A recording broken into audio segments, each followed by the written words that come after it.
Hi Pisces! Welcome pa sa ating channel at ito ay inyong Daily Gabay Tarot Reading for July 17, 2024. Please be reminded kung nakaresonate kayo, comment down. Kung hindi kayo nakaresonate, ibigay niyo po sa iba kasi general reading po ito. This is for you Pisces ngayon July 17, 2024.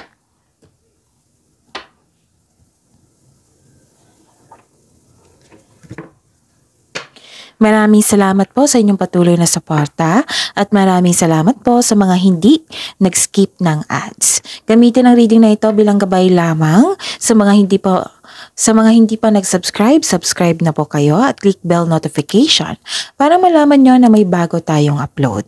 May lumabas dyan sa screen nyo ngayon, panoorin nyo po at sundin ang instruction.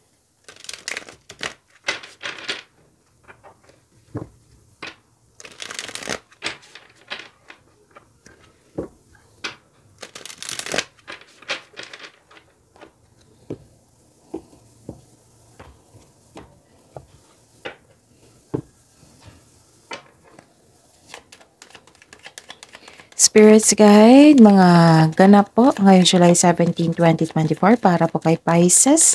I need 3 cards.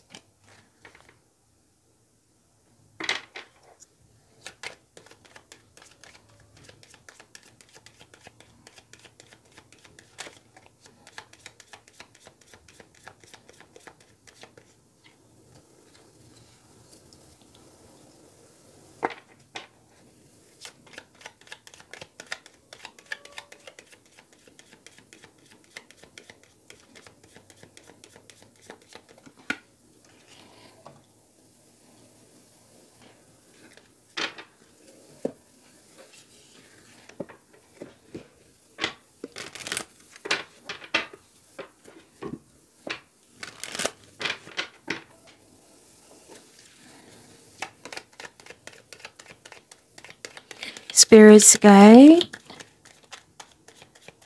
Angels, Archangels, Guardian Angels, mensahe niyo pa para kay Pisces ngayong July 17, 2024.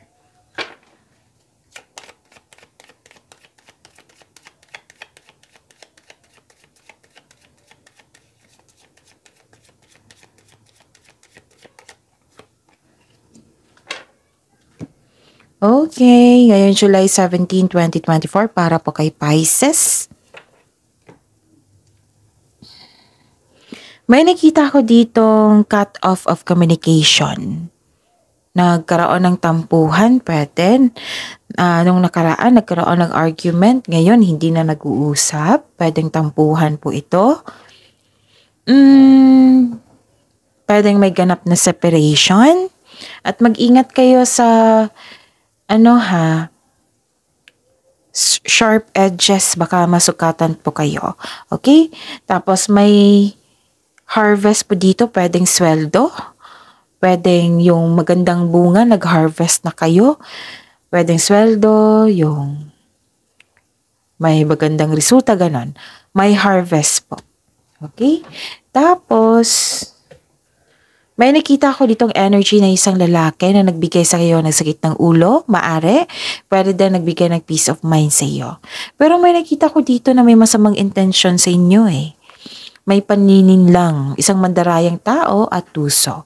Kung sa career man ito, nagkaroon ng rivalry. Kung sa love life man ito, nagkaroon po ng third party situation. May panloloko, may pagsisinungaling. Nakikita ko dito. Okay? Yon. At ang mensahe po, sabi po ni Archangel Jermiel, the worst is now behind you. Wow, overcoming difficulties ha? The worst is now behind you and you are surmounting any previous challenges. So tapos na.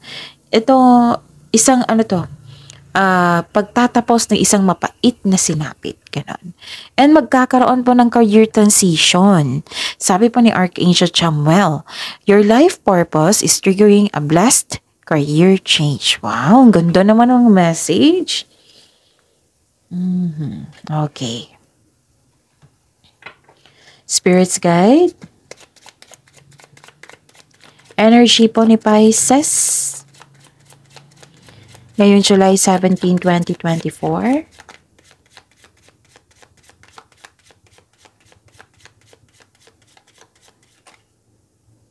Lalabas talaga siya. Okay. And the clarification of this card po.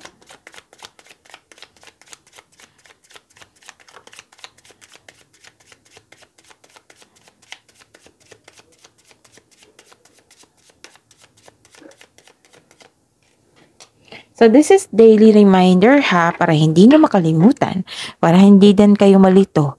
So, panoorin nyo po yung last 4 days gabay tarot reading nyo. Like for example, napanood nyo July 17, panoorin nyo po yung 16, 15, 14, and 13. Okay? Kung may naulit po kami na mensahe, kailangan nyo bigyan niya ng atensyon. Kung maaari po, bigyan nyo po ng solusyon at aksyon. Okay, kamusta Pisces? Napanood nyo na ba yung 6 months from now gabay tarot reading nyo? Uploaded nung Thursday po. So, that is 6 months gabay tarot reading from July to December 2024. Solo ang video ni Pisces. Okay? So, panoorin nyo po. Kamusta ang energy mo, Pisces? Nakikita ko dito na kayo'y palagay na. This is emotional stability and empathy. Mahinahon kayo, very matured, mapagmalasakit po at maaari ring emotional. Nagsiset ka ng boundaries or guarded ka while being mindful of those around you. So, yun. This is your energy talaga, Pisces. Tapos, nagkaroon ng stability dito. Wow. So, this is blessing, ha? So, ano ito? I see. Nakikita ko dito na may selos po nagganap. May concern po sa hindi binavalue ang love. May selos or naiinggit. So, this is the clarification of your card here. Kailangan yung mag-usap po. Wag kayong mag-worried. Worried kayo dito kasi parang ayaw nyong i-reject kayo Pero try nyo muna, sabi po ng card, try nyong abutin siya o approach siya para mag-usap, para magkaayos kayo. Okay? Pero may sabi po ang card dito, parang paulit-ulit na lang na pangyayaring ito na may promises pero hindi niya rin ginawa. Ganun. So, sabi po ng card dito, kung may tao po daw sa buhay nyo who has proven themselves na untrustworthy sila, better to have a healthy disconnection. Pero at the end of the day, sa inyo po yung buhay na yan. Kayo po ang mag-decide po. Okay? Pero ito po yung sinabi ng card nyo po na ilang beses na niloko kayo. So, this is the clarification of your card here. Na nagkaroon ng cut off communication, nagkaroon ng nagbigay ng sakit ng ulo sa inyo. Tapos may panluloko nagganap. May promises nga pero hindi niya tinupad. So, yun yung advice. Pero at the end of the day, kayo po ang mag-decide niyan. Okay?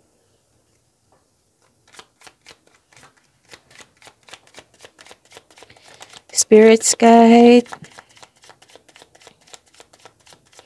Career and money po ni Pisces, ngayon July 17, 2024. Lumipad talaga siya. And the clarification of this card po.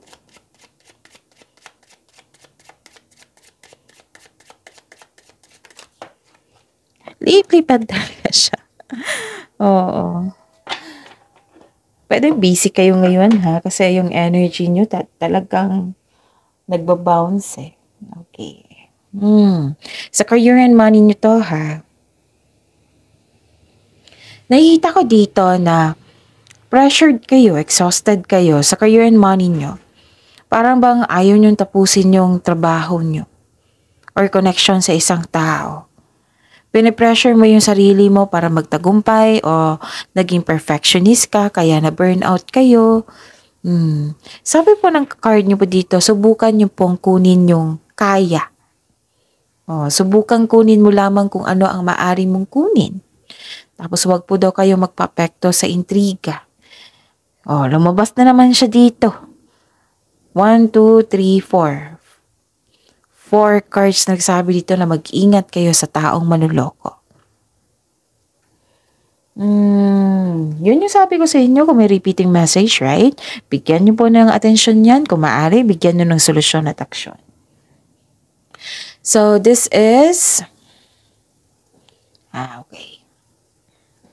May nakita ko ditong emotional offerings. Yes, this is emotional offerings.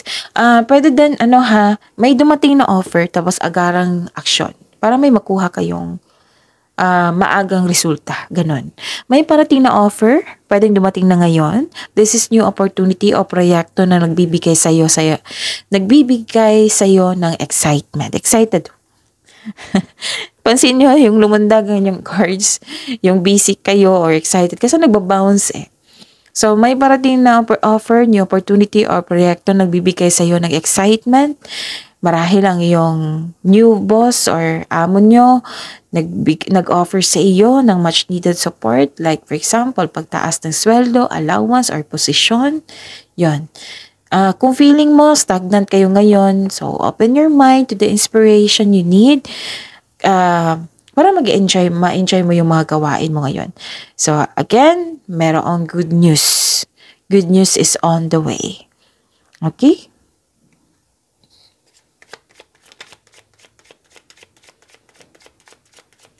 Spirits Guide, Love Life, Self-Love, Partnership, and Romance ni Pisces ngayong July 17, 2024. I need 2 cards po. May lumabas dyan sa screen nyo ngayon ha. Kung gusto nyo po yan, so panoorin nyo po at sundin ang instruction.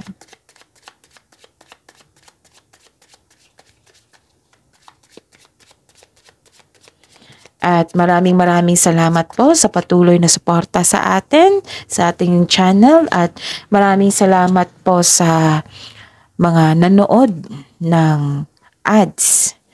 So maraming salamat po sa mga hindi nag-skip ng ads. Maraming salamat. Okay.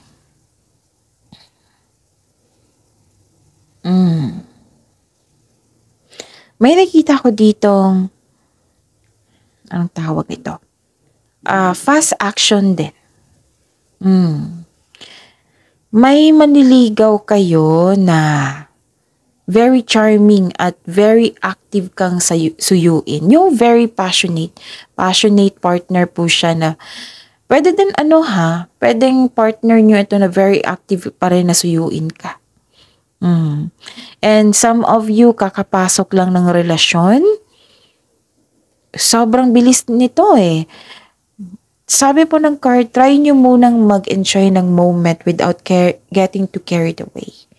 One step at a time, i-enjoy nyo lang po yung moment po. Dahan-dahan lang po. Kilalanin ng isa't isa. Ilan sa inyo makakatagpo ng bagong partner while traveling. Okay? Ano pa?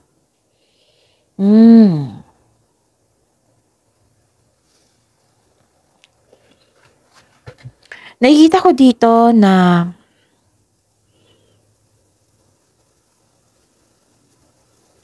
okay. Inintindi ko eh.